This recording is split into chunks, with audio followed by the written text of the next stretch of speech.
We in the private sector must make sure, that we get it right. Very important. And I make the point to you that when we deal with government, a lot of people judge us in the private sector. They want to judge us in the private sector by how hostile we are.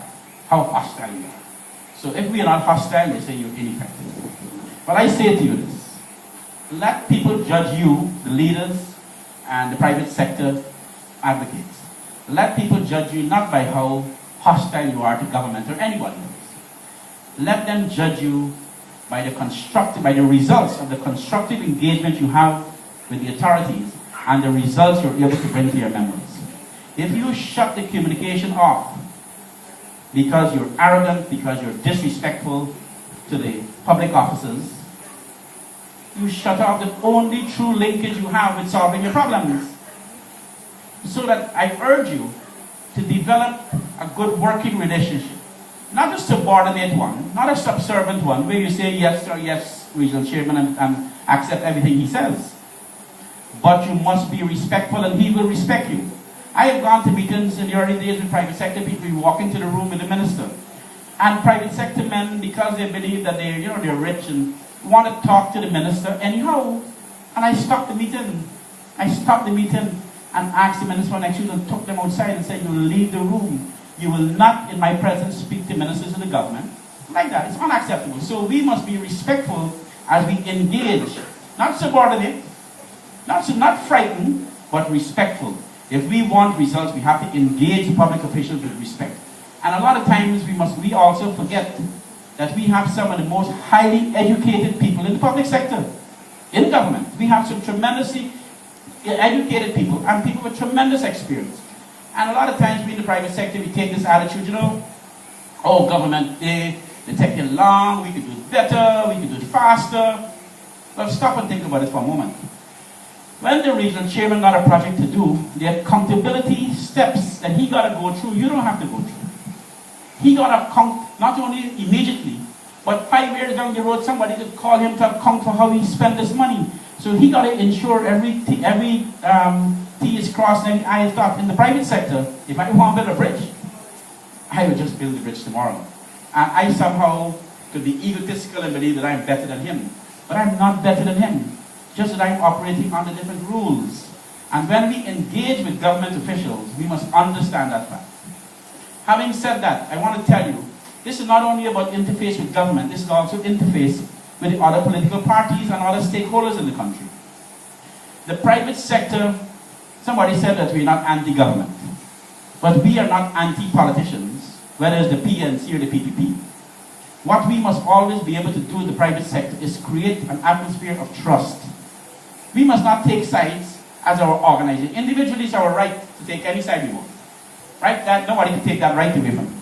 But as an organization, the organization must remain accessible and connected to all political parties, so that you could have the level of trust. It's the only way you could solve the problems in our society. That people must trust the private sector organizations, that you're not politically biased.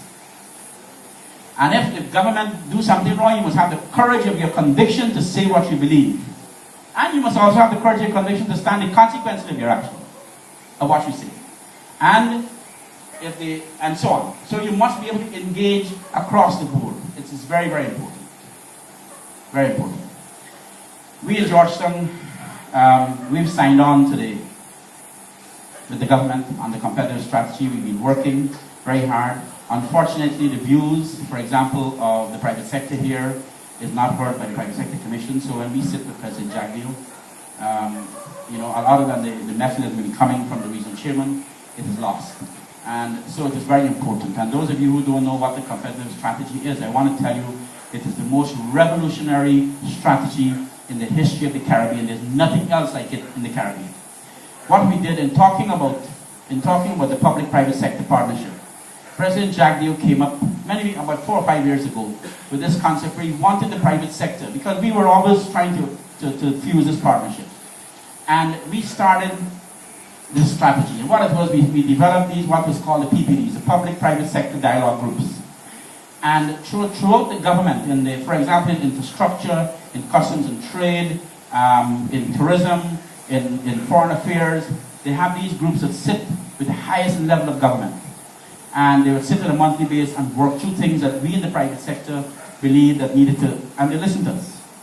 And then every 3 months, we would compile all these issues, and we will meet at what is called the Competitiveness Council, where President Jagdeo sits in the cabinet room. On one side of the table is all his senior members of government, and the other side is all the senior members of civil society. And President Jagdeo, we went there the first time at 125 issues, and we took 10, and we started to work them through.